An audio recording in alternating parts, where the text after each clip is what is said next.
While the world focused on compressed volatility, record issuance, and reassuring yield curves, the real event happened at settlement desks, collateral cages, and locked clearing rooms. Screens showed calm, spreads narrowed, volatility bled out. But beneath the paper surface, physical constraints tightened. This was not a shock. It was a quiet failure of translation between paper claims and physical settlement, between liquidity promised and liquidity deliverable. What appeared as stability was, in fact, immobilization. The bond market did not rally, it stalled. Instruments designed to absorb stress instead amplified it. Arbitrage stopped functioning. Margins ceased to behave linearly. Liquidity became conditional, then selective, then unavailable. What followed was not panic selling, but silent refusal. Refusal to lend, refusal to clear, refusal to deliver without certainty. This is not a story about fear. It is a record of inevitability. Because when volatility is suppressed long enough, risk does not disappear. It migrates into balance sheets, into clearing mechanisms, into vaults. And when those vaults stop opening on demand, paper confidence becomes irrelevant. What visibly broke was nothing dramatic. No crash, no spike, no headlines. On the screen, the bond market appeared calm. Volatility was low. Auctions cleared. Yields moved within expected ranges. The public saw stability reinforced by repetition. Tight spreads, smooth issuance, orderly demand. What actually happened was quieter. Signal integrity failed. Prices continued to print, but they stopped conveying capacity. Liquidity appeared abundant because transactions still occurred, yet those transactions reflected activity at the margin, not depth at the core. The screen showed motion. The system underneath was already stiffening. This was not a rally, it was a lock. The mechanism was mechanical and unavoidable. Volatility suppression became policy-aligned behavior. Central liquidity facilities, passive inflows, and balance sheet optimized dealers compressed movement. B, that compression created an arbitrage incentive. Leverage players sold volatility and duration risk, assuming they could always exit. C, liquidity was gradually removed from true balance sheet capacity, not withdrawn visibly, reallocated. Inventory was held but not offered. D, margin sensitivity increased. Small price moves now required larger collateral responses because leverage had grown under the surface. The analogy is a vacuum. Pressure does not disappear, it relocates. The quieter the system becomes, the more force is stored. Institutional exposure concentrated among dealers obligated to intermediate, funds dependent on continuous rollover, and clearing members assuming tomorrow would resemble yesterday. It mathematically could not. The escalation did not begin with panic. It began with adjustments. Initial margin requirements rose incrementally. Then haircuts widened selectively. Then certain balance sheets stopped expanding regardless of price. Each step reduced effective liquidity while preserving the illusion of it. There were no halts because nothing happened. No rule changes were announced, yet internal risk limits shifted. The system remembered 2008, not the collapse, but the freeze, the moment when everyone waited for someone else to move first. Force majeure language was not invoked. It didn't need to be. The preconditions were already forming. The signals were present for those not watching the screen. Dealer balance sheets stopped growing despite demand. Funding markets showed subtle term preference. Shorter tenors, higher quality collateral. Delivery optionality increased in private agreements. Inventory classifications mattered more than totals. Bonds that were theoretically available were not operationally mobile. Industrial and sovereign demand did not disappear. It became more insistent. The screen remained calm. The dock grew quiet.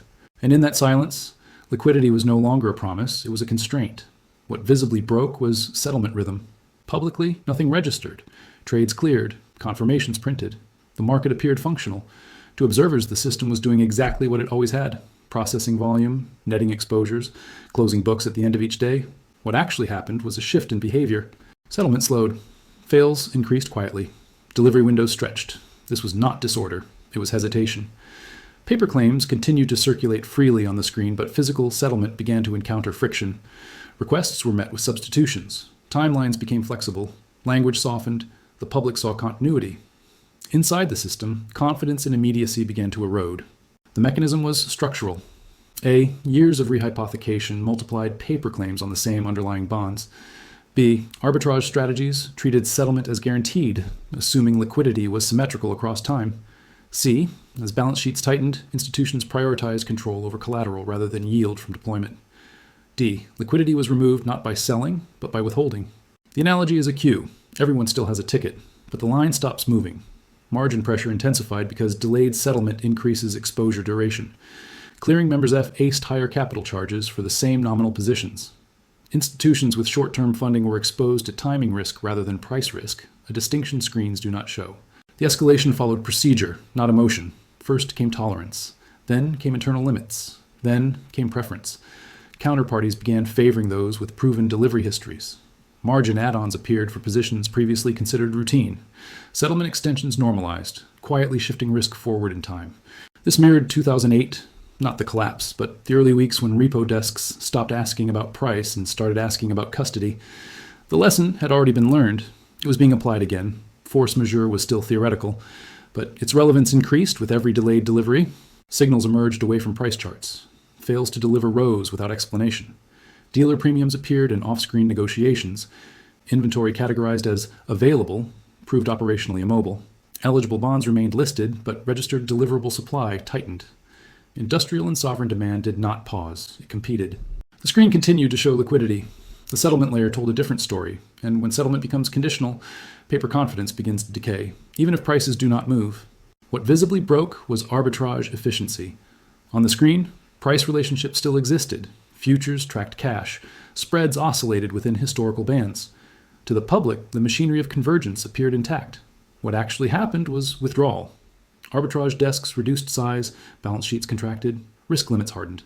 The mechanism that normally compresses dislocations stopped functioning at scale, not because opportunities vanished, but because participation became optional. The market did not lose intelligence. It lost commitment. The breakdown followed a precise chain. A, compressed volatility encouraged leverage. Arbitrage incentives grew as spreads appeared stable and funding seemed reliable. B, as liquidity thinned, funding costs rose faster than price discrepancies could close. The trade still worked, on paper. C, margin requirements adjusted upward, not linearly, but discretely. Each adjustment forced position reductions. D, institutional exposure became self-reinforcing. Reduced arbitrage capacity widened dislocations, which demanded more margin, which removed more liquidity. The analogy is a bottleneck. Flow does not slow gradually, it jams. Paper claims continued to reference convergence that could no longer be financed. Physical settlement remained theoretically possible, but operationally expensive. The screen assumed continuity. The balance sheet could not. Escalation followed precedent. Margins were raised, out of caution. Then intraday calls appeared. Then position limits replaced pricing models. This rhymed with 1980, when rule changes redefined deliverability, with 2008, when liquidity froze without price collapse, with 2022, when markets halted not due to losses, but due to settlement risk. Each step increased system stress by narrowing the set of viable participants. Liquidity did not vanish. It became concentrated. Force majeure clauses, once boilerplate, gained relevance as settlement assumptions weakened. Signals accumulated beneath the surface. Dealer quotes widened off-screen. Financing tenors shortened. Collateral quality eclipsed collateral quantity. Inventory statistics showed a widening gap between eligible assets and those registered for immediate delivery. Industrial demand persisted, indifferent to financial convenience. It required certainty. The screen continued to imply efficiency. The dock reflected congestion. And when arbitrage fails, quietly, price stability becomes a liability because it delays recognition while amplifying eventual strain. What visibly broke was neutrality. From the outside, institutions appeared steady. Clearing continued. Markets remained open. Official communication emphasized resilience and orderly conditions. To the public, the system looked managed, not stressed. What actually happened was containment. Risk was no longer distributed. It was triaged. Decisions moved from market mechanisms to internal committees. Exposure was no longer priced dynamically. It was categorized. Some activity continued uninterrupted. Other activity slowed without explanation. The screen still showed participation. The rules governing it had changed. The mechanism was administrative. A, rising margin pressure exposed balance sheet constraints at systemically important intermediaries. B, to preserve clearing continuity, institutions prioritized certain flows over others. C, liquidity provision became conditional, available only to counterparties meeting evolving criteria. D, paper claims retained nominal validity, but practical usability diverged sharply. The analogy is a gate. Everyone is allowed in until capacity is reached. Arbitrage incentives collapsed further because access, not pricing, determined feasibility. Institutional exposure widened to entities previously insulated by diversification. When access replaces price as the governing variable, markets cease to self-correct. Containment escalated predictably. Margin add-ons became bespoke. Settlement timelines grew flexible by policy. Documentation language shifted to emphasize discretion. This echoed 2008's quiet phase, when liquidity existed only for those already holding it. It echoed 2022's nickel halt, where rule enforcement replaced market resolution. The lesson was consistent. When settlement risk rises, institutions act first, explain later. Force majeure was not declared, it was prepared. Each procedural adjustment increased system stress by formalizing inequality of access. The market still functioned, but no longer uniformly. Signals emerged in operational detail. Certain counterparties faced repeated collateral challenges. Dealer premiums appeared selectively, not universally. Inventory once considered fungible required verification. Registered supply tightened while eligible totals remained unchanged. Industrial demand intensified pressure, indifferent to administrative convenience. Physical availability became the silent filter through which all activity passed. The screen continued to suggest continuity. The institution enforced hierarchy. And once hierarchy replaces neutrality, the system enters a phase that prices cannot reverse. What visibly broke was settlement finality. Publicly, transactions still closed. Contracts were honored in form. Price discovery continued to function within narrow bounds. To observers, the system appeared strained but intact. What actually happened was physical withdrawal. Deliverable inventory stopped circulating. Custodians slowed releases. Possession replaced quotation. The market crossed an invisible boundary. The question was no longer at what price, but from where. Paper claims remained abundant. Physical control did not. The mechanism was absolute. A. As institutional containment tightened, entities with verified physical custody recognized optionality. B. Arbitrage incentives flipped. Lending physical inventory now carried asymmetric risk relative to holding it. C. Liquidity was removed from circulation as holders chose certainty over marginal return. D. Margin requirements escalated sharply for those without direct access, forcing further liquidation of paper positions. The analogy is a bottleneck at a dock. Ships are scheduled, berths are not available. Paper claims continued to reference deliverable supply that could no longer be mobilized on demand. Vaults became choke points. Operational friction translated directly into financial stress.